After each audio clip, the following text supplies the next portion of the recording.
الحمد لله رب العالمين والعاقبة للمتقين، الصلاة والسلام على رسوله وعلى آله وأصحابه أجمعين. أما بعد فأعوذ بالله من الشيطان الرجيم. بسم الله الرحمن الرحيم. إن الله وملائكته يصلون على النبي يا أيها الذين آمنوا صلوا عليه وسلموا تسليما. اللهم صل على سيدنا شفيعنا مولانا محمد وعلى آله وأصحابه وبارك وسلم صلاة وسلاما عليك يا رسول الله صلى الله تعالى عليه وسلم. فأعوذ بالله من الشيطان الرجيم. بسم الله الرحمن الرحيم. قل لا أسألكم عليه أجرا إلا المودة في القربى. صدق اللہ العظیم.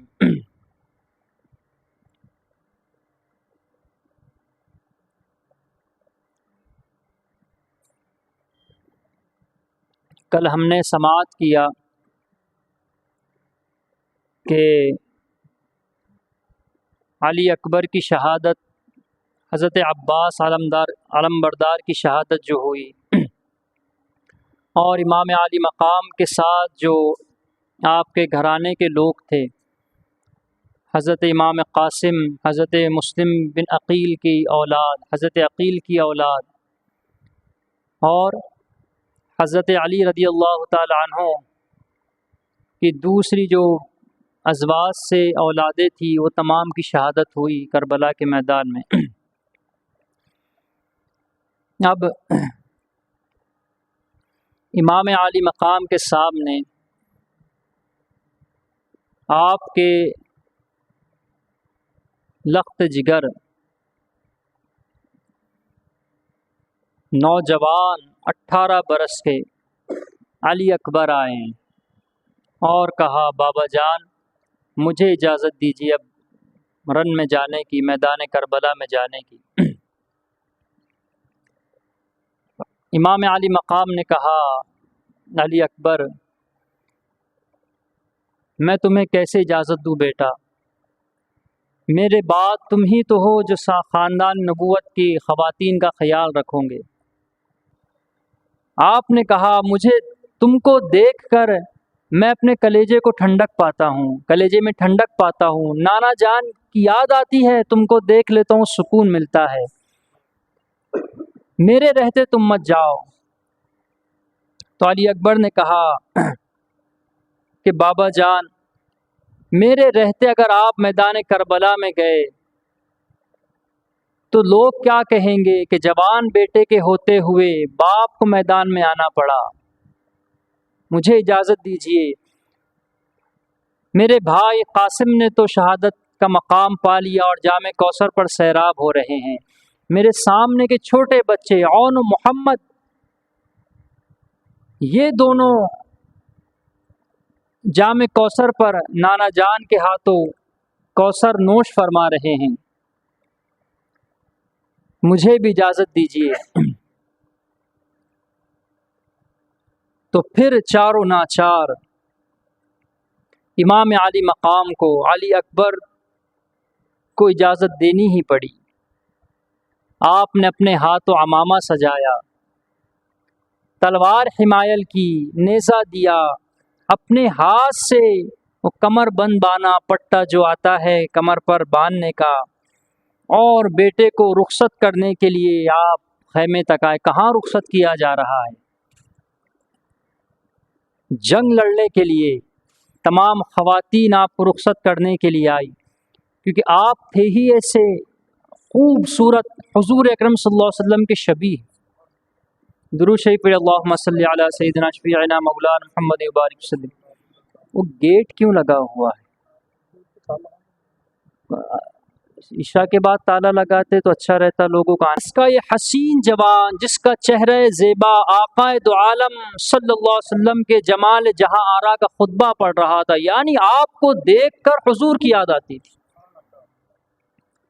جس کا روح تابہ حبیب کبریا کے جلوہ زیبا کی یاد دلا رہا تھا، میدان کارزار میں پہنچ گیا.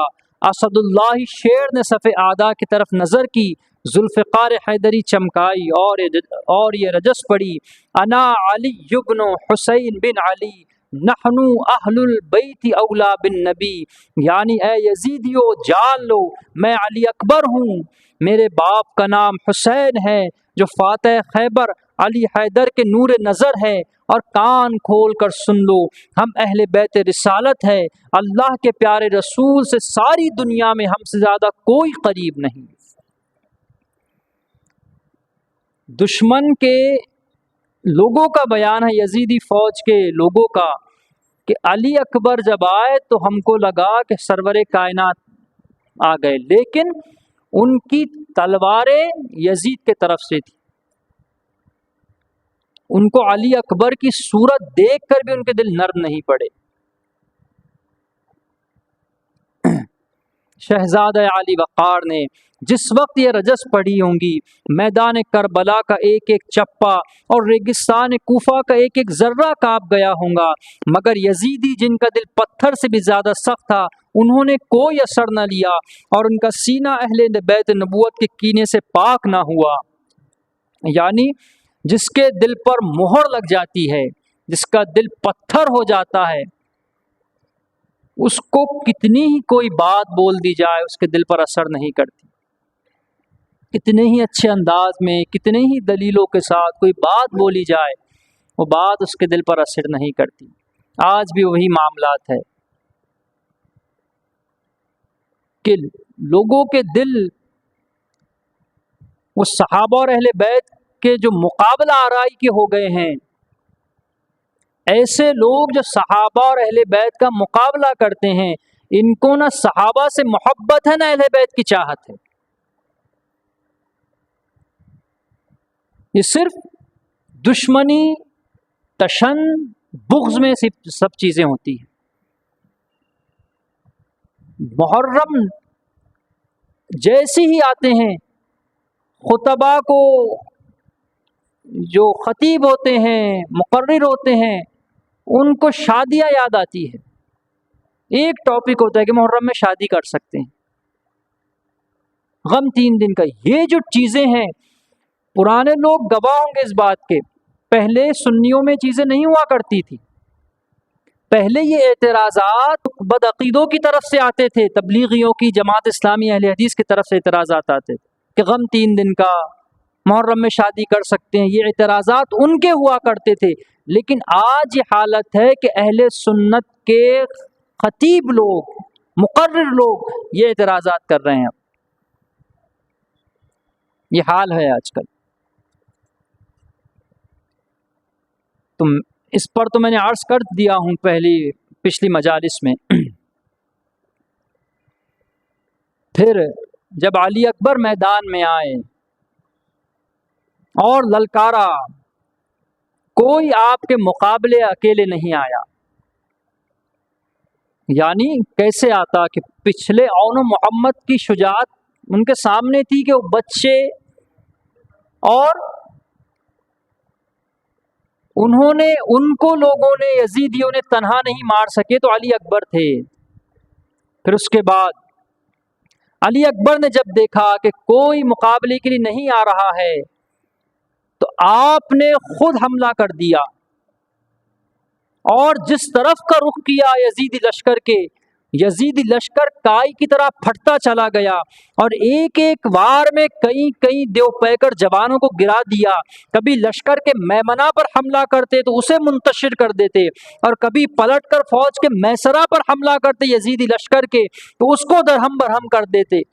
یہ چیزیں جو ہے کہ تلوار زنی، ہم سنتے ہیں کہ ایسی تلوار چلائی، اتنوں کو مار دیا،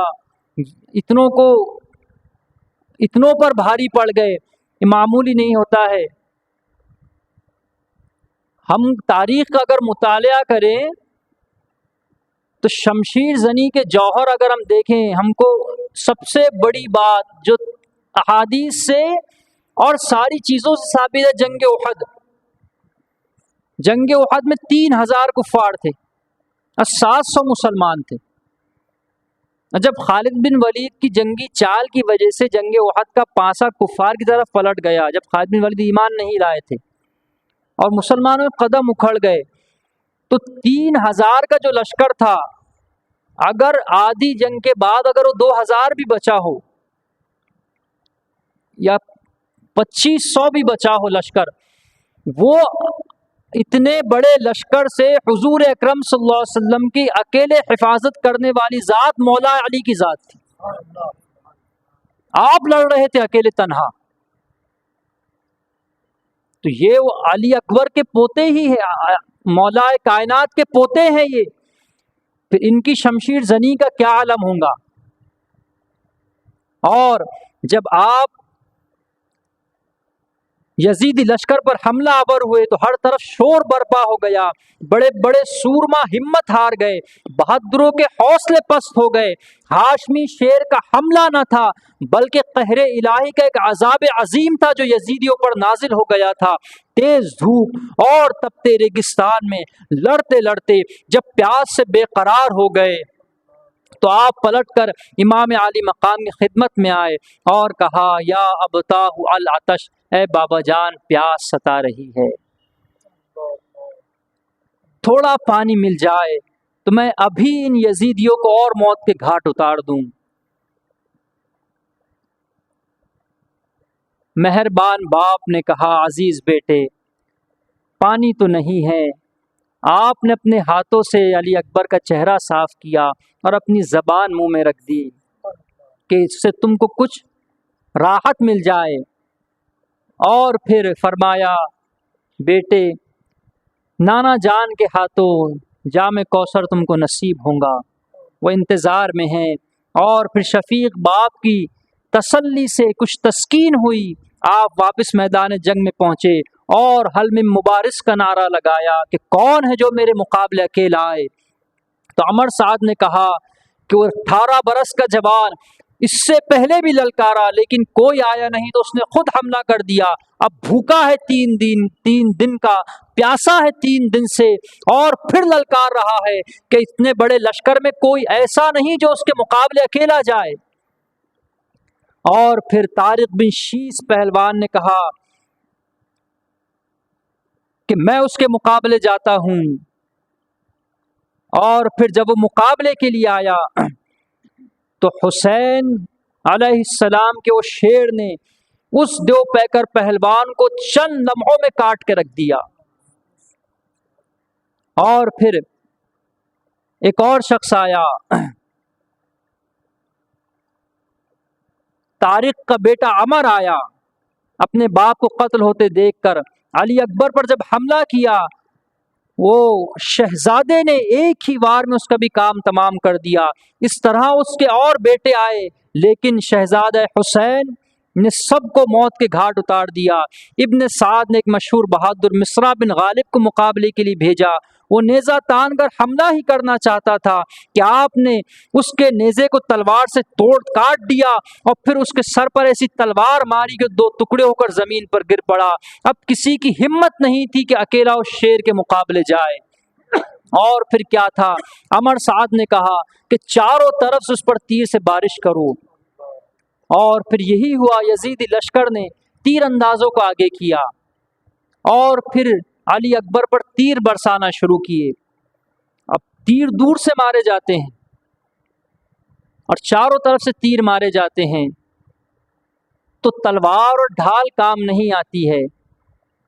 جب تیروں کے کافی زخم لگ گئے آپ کی پشت مبارک پر اور آپ نڈھال ہو گئے تو پھر ایک یزیدی نے ایسا تاک کے نیزہ مارا آپ کو کہ وہ نیزہ آپ کے سینے میں پیوست ہو گیا، سینے میں نیزہ گڑ گیا آپ کے، اور آپ کھوڑے سے زمین پر گر پڑے اور اپنے بابا کو پکارا، یا ابتاہ ادرکنی، اے بابا جان میری خبر گیری فرمائیے۔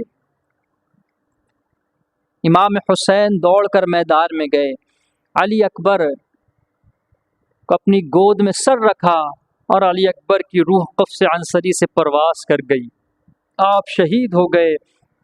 یہاں پر یہ بات بڑی مشہور ہے تاریخ کی، کئی راویوں نے اس کا ذکر کیا ہے کہ میدان کربلا میں، اب یہ بات بڑی توجہ سننے کی ہے، جو آج لفظ غم پر اعتراض کرتے ہیں، غم حسین پر اعتراض کرتے ہیں اور رونے والوں کو شیعہ ہونے کا نام دیتے ہیں، مجالس محرم سجانے والوں کو شیعت کی طرف نیم رافضی کہتے ہیں، دراصل وہ ناسبی ہے، خارجی ہے وہ لوگ۔ امام حسین کی میدان کربلا میں عمر 54 یا 55 برس تھی۔ جس وقت کربلا کا واقعہ ہوا تو امام علی مقام کی عمر 54 یا 55 برس تھی۔ بتایا جاتا ہے کہ اتنی عمر میں بھی آپ کے سر اور داڑھی کا ایک بال سفید نہیں تھا، ہم نے سنا۔ لیکن جب علی اکبر کے لاشے کو آپ اٹھا کر لا رہے تھے، وہ ذکر ہے کہ آپ کی پیشانی علی اکبر کی پیشانی سے لگی ہوئی، آپ کا سینہ علی اکبر کے سینے سے لگا ہوا، جوان بیٹا، اور علی اکبر کے قدم زمین پر گھس رہے تھے، یعنی بیٹا باپ سے بھی قد میں اونچا تھا، قداور تھے علی اکبر، امام علی مقام سے بھی آپ کی زیادہ قد تھا، ہائٹ تھی۔ جب آپ ان کو لے کر آ رہے تھے میدان کربلا سے اٹھا کر، تو راوی کہتے ہیں کہ امام علی مقام کے جب کربلا میں پہنچے تو سر اور داڑھی کا کوئی بال سفید نہیں تھا، اور جب لاش علی اکبر اٹھا کر لا رہے تو کوئی بال سیاہ نہیں بچا تھا۔ غم کی شدت سے آپ کے سر اور داڑھی کے بال سفید ہو گئے تھے۔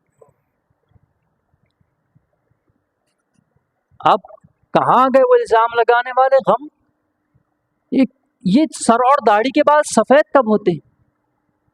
غم جب پڑتا ہے انسان پر، جب مشکلات پڑتی ہے، آپ دیکھیں کہ انسان عمر سے پہلے بوڑھا اس وقت ہوتا ہے جب اس کے کاندھوں پر زیادہ بوجھ ہو، جب اس کو فکریں لگی ہوئی ہو، اس کو خاندان کی، بچوں کی فکریں ہو، تو وہ عمر سے پہلے بوڑھا بھی ہو جاتا ہے اور کمزور بھی ہو جاتا ہے۔ فکریں بوڑھا کر دیتی انسان کو، غم بوڑھا کر دیتا۔ امام علی مقام کو کیا غم ہوگا کہ جوان 18 برس کے علی اکبر کہ جن کی شادی کا صحرا دیکھنا تھا، ان کو قبر میں اتارنے کی نوبت آ گئی۔ جن کی شادی دیکھنا تھا آپ کو، ہر باپ کی تمنا ہوتی ہے۔ اور یہ بات بہت مشہور ہے کہ دنیا میں سب سے بڑا غم کیا ہے؟ کسی نے کہا کہ دنیا میں سب سے بڑا غم کیا ہے؟ تو اس کا جواب دینے والے نے جواب دیا کہ دنیا کا سب سے بڑا غم یہ ہے کہ بوڑھے باپ کے کاندھوں پر جوان بیٹے کا جنازہ۔ یہ ان لوگوں سے پوچھیے جا کر آپ کہ جنہوں نے جوان میتیں اٹھائی ہو، ذرا پوچھیے ان سے کہ کیا غم ہوتا ہے وہ۔ تو غم تھا امام علی مقام کو۔ علی اکبر کا لاشا جب لے کر آئے تو آپ کے سر اور داڑھی کے بال سفید ہو گئے تھے۔ کتنی لاشیں آپ نے دفنائی ہے، کتنی لاشیں دفنائی، کیا صبر و استقلال ہوگا آپ کا۔ اپنے آپ کو بچا کے رکھیے ایسے مولویوں سے جو غم حسین سے دور کرتے ہیں، امام علی مقام کی محبت سے دور کرتے ہیں۔ اپنے آپ کے شعر کا مصداق رکھیے۔ کہا کسی نے کہ مداح محمد ہوں، عقیق یمنی ہوں، میں شیفتہ آل رسول مدنی ہوں، میں خادم حسنین ہوں، قسمت کا دھنی ہوں، میں پنج تنی ہوں۔ بس پنج تن کے ہو کے رہیے کہ حضور نے فرمایا کہ میں تمہارے درمیان دو ایسی چیزیں چھوڑ کر جا رہا ہوں کہ جنہیں تھامے رکھو گے تو کبھی گمراہ نہیں ہوں گے، ایک قرآن اور دوسری میری آل۔ یہ کس سے فرما رہے ہیں سرور کائنات؟ ہم لوگوں سے نہیں، ہم تو اس وقت مخاطب نہیں تھے، اس وقت مخاطب صحابہ تھے، ابو بکر و عمر تھے، عثمان تھے، طلحہ تھے، زبیر تھے، سعد بن ابی وقاص تھے، ابو عبیدہ بن جراح تھے، عبد الرحمن بن عوف تھے، زبیر بن عوام تھے۔ عبداللہ بن عمر تھے، ان سے مخاطب تھے حضور کہ میری اہل بیت کا خیال رکھنا، ان کے معاملے میں حق تلفی نہیں ہونے دینا. جب ان کے لیے خطاب ہے تو ہم کو کتنا عمل کرنا چاہیے اس پر.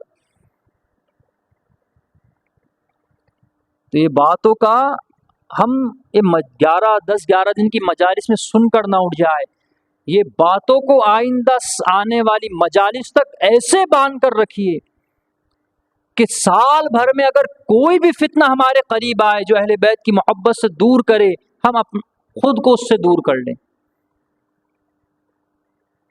خود کو اس سے دور کر لیں. یاد رکھیے، جبہ قبہ داڑھی دستار پر نہ جائیں. یاد رکھیے، کیونکہ جب حضور اکرم صلی اللہ علیہ وسلم کو قتل کرنے کی سازش ہوئی تو سازش میں شریک سب سے زیادہ نورانی صورت والا شیطان تھا، شیخ نجدی کی صورت میں، سفید داڑھی، سفید چہرہ، اور اوڑھ کر بیٹھ گیا اور حضور کے قتل کی سازش میں شریک تھا. آج بھی ایسے ہے ابلیس سعودی میں، یہ بڑی بڑی داڑھیاں ہیں، یہ بڑے بڑے ماتھے پر نشان ہیں نمازوں کے، لیکن یہودیوں کے اعلی کار بنے ہوئے کہ ہو جائیں گے ان کے. تو جو شخص اہل بیت کی محبت سے دور کرتا نظر آئے، ہم اپنے آپ کو اس سے دور کر لیں. اب اس کے بعد جو میں نے پہلے ذکر کر دیا کہ تمام جب شہید ہو گئے، کوئی باقی نہیں رہا، اب امام عالی مقام تیاری کر رہے میدان کربلا میں جانے کی. اور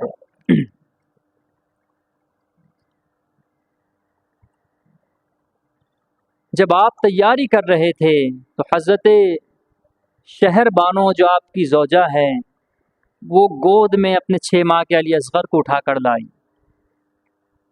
اور کہا سرکار میں نے علی اکبر کو شہید ہوتے دیکھا، قاسم کو شہید ہوتے دیکھا، لیکن میں نے کوئی شکایت زبان پر نہیں لائی، میں نے کوئی چیز آپ سے طلب نہیں کی کہ علی اکبر کو پانی لا دیجئے، ان کو عون و محمد کو پانی پلا دیجئے، عابد بیمار ہے اس کے لیے کچھ دوا کا انتظام کر دیجئے، اس کو پانی لا دیجئے. لیکن میرا یہاں صبر یہ تقاضا کر رہا ہے کہ علی اصغر کو تھوڑا پانی اس کے لیے مانگ لیجئے. تو امام علی مقام نے کہا کہ شہر بانو وہ بہت شقی القلب ہے، ان کے دل پتھر ہو گئے ہیں، مجھے نہیں لگتا وہ اس کے معصومیت پر ترس کھائیں گے. اور پھر وہ جب اصرار بڑھا تو امام علی مقام نے کہا ٹھیک ہے میں کوشش کر لیتا ہوں. آپ لے کر گئے اور پھر آپ نے تفصیلاً بات عرض کی، ہر چیز بتا کر، کہ کہا تمہاری دشمنی مجھ سے ہے، یہ 6 ماہ کے علی اصغر کو کیا سمجھ، اس کو پانی پلا دو اور میں اس کے بدلے تمہیں جام کوثر سے سیراب کروں گا، اس کو تو پانی پلا دو. تو یزیدیوں کے دل اتنے سخت ہو گئے تھے کہ 6 ماہ کے بچے پر بھی ترس نہیں آیا ان کو. اور پھر حرملہ بن کاہل نے ایسے تیر کا نشانہ مارا جو حلقوم علی اصغر کو چھیدتا ہوا امام علی مقام کے بازو میں گڑ گیا تھا. ذرا تصور کریے کیا دل بولا ہوگا. یہ چیزیں ہمارے دل پر اثر کب کریں گی؟ جب ہم جتنے قریب اہل بیت سے ہوں گے. اور دوسری بات، ہم اپنے گھروں کے معاملات پر نظر ڈالیں. اگر ہمارے گھر میں کوئی چھوٹا بچہ ہے تو اس کے کتنے انتظام ہوتے ہیں. مچھر کاٹتے ہیں، مچھر تو ماں رات بھر جاگتی ہے، مچھر بھگانے کے دوائیں لگائی جاتی ہے، مچھردانی لگائی جاتی ہے. اگر بستر پر سلوٹے ہوں تو اس کو صاف کی جاتی ہے، کوئی کچرا چبھے نہ میرے بچے کو. کتنا خیال رکھا جاتا ہے اپنے گھر بچوں کا. دیکھتے ہیں ہمارے گھر بھی بچے ہیں، سب کے گھر بچے ہوتے ہیں. کتنا خیال رکھا جاتا ہے چھوٹے بچوں کا. کیا علی اصغر پورے خاندان نبوت کے جگر کا تارا نہیں ہوں گے، آنکھوں کا تارا نہیں ہوں گے، جگر کا ٹکڑا نہیں ہوں گے؟ جب وہ تیر لگا ہوگا آپ کو تو کیا دل بولا ہوگا. آپ نے ایک ہچکی لی اور شہید ہو گئے. امام عالی مقام نے خون ہاتھ میں لیا اور آسمان کی طرف اچھال کر کہا مولا یہ قربانی بھی قبول فرما لے. اور پھر لاش علی اصغر جب لے کر آئے تو خیمے میں وابیلا مچ گیا، شہربانو رو پڑی، اور حضرت زینب وہ لاش علی اصغر کو دیکھ کر بے تاب ہو گئی کہ جو امت جس رسول کا کلمہ پڑھ رہی ہے اس رسول کے خاندان کے ساتھ کیسا سلوک کر رہی ہے اور آج کیسا سلوک کر رہی ہے. آج کیسا سلوک کر رہی ہے. آج بھی اعتراضات. یہ محرم کے 10 دن اور پورا محرم کس کے نام سے منسوب ہے؟ کس کے نام سے منسوب ہے؟ یہ امام حسین خاندان اہل بیت کے نام سے منسوب ہے. اس میں کس کا ذکر ہونا چاہیے؟ بولیے. امام حسین کا ذکر ہونا چاہیے، امام حسن کا ذکر ہونا چاہیے، علی کا ذکر ہونا چاہیے، علی اکبر کا ذکر ہونا چاہیے، ان کے حالات بیان کرنے چاہیے، ان کی منقبتیں پڑھنی چاہیے، ان کے نام کا ذکر کرنا چاہیے، ان کے نام پر شعر پڑھنا چاہیے، پورا ذکر ان کا کرنا چاہیے. یہ محرم ان کے لیے. لیکن سنی کیا کر رہے ہیں کہ محرم کے دن شان امیر معاویہ پر پروگرام لے رہے ہیں، شان صدیق اکبر پر پروگرام لیے جا رہے ہیں. تم کو صدیق اکبر سے محبت نہیں، تم کو امام حسین سے دشمنی ہے ظالموں. اگر صدیق اکبر کی اتنی محبت ہے تو ان کے نام کے تم اپنے بچوں کے نام رکھو، پروگرام لو. دوسرے باقی دنوں میں 11 مہینے تمہارے پاس ہے، کیوں نہیں لیتے پروگرام؟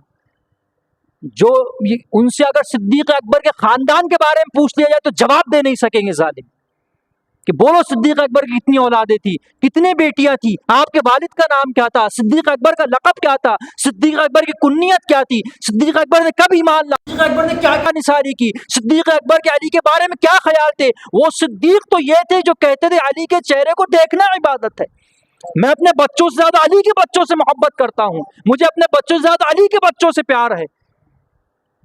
وہ صدیق کا تو یہ عمل تھا، اور تم صدیق کے نام لیتے ہو اور امام حسین کی دشمنی کرتے ہو. یہ ظالم سنی ظالم ہے. یہ میں تبلیغیوں کی بات نہیں کر رہا ہوں. دیکھیں بھی آپ محرم میں نظر آئیں گا. آپ ہمارے شہر میں نہیں تھا، یہ نہیں تھا، اب شروع ہونے لگ گیا. بمبئی میں سنا کرتا تھا میں، آج سے 3 سال پہلے یاد کری میں نے ذکر کیا ہوں گا یہ واقعے کا کہ 10 محرم عاشورے کے دن بمبئی میں شان امیر معاویہ پر پروگرام لیا جا رہا ہے. حق غصب نہیں ہے، یہ امام حسین کا حق غصب نہیں. ذرا بتائیے، ہم رمضان المبارک میں اور امام صاحب رمضان المبارک کے مہینے میں تقریر کریں اگر ذی الحج کی فضیلت پر، تو رمضان کا مہینہ اور وہ فضائل ذی الحج بتائے، قربانی ابراہیم اسماعیل بتائے، تو آپ کیا مولوی پاگل ہو گیا کہ رمضان کا مہینہ، رمضان اور روزوں کے فضائل بتانا ہے، قربانی کا مہینہ قربانی کے واقعات لے کر بیٹھ گیا. چھٹی شریف کس کے نام سے منسوب؟ خواجہ غریب نواز کی، بالکل منسوب. اور اگر چھٹی شریف میں وہ ذکر لے کر بیٹھ گئے اگر غوث اعظم دستگیر کے واقعات کا، تو آپ کیا بولیں گے؟ ارے موقع کی مناسبت سے تم بیان کرو، موقع کیا، ہم کو غوث اعظم سے کیا دشمنی، لیکن موقع تو خواجہ غریب نواز کا ہے،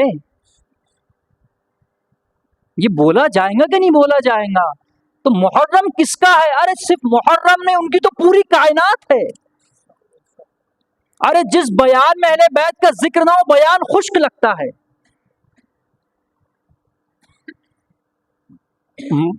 تقاریر میں اہل بیت کا ذکر ایسے کام کرتا ہے جیسے کھانے میں نمک۔ تو یہ تو محرم پورا ان سے منسوب ہے،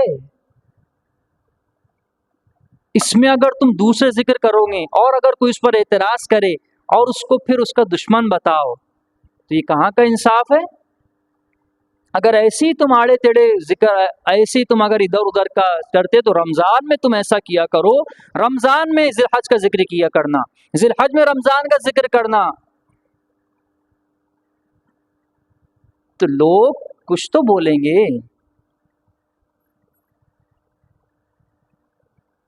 تو ذرا غور کریے، ایسے جو لوگ ہوتے ہیں نا وہ کسی کے نہیں ہوتے، وہ نہ صحابہ کے ہوتے ہیں نہ اہل بیت کے ہوتے ہیں۔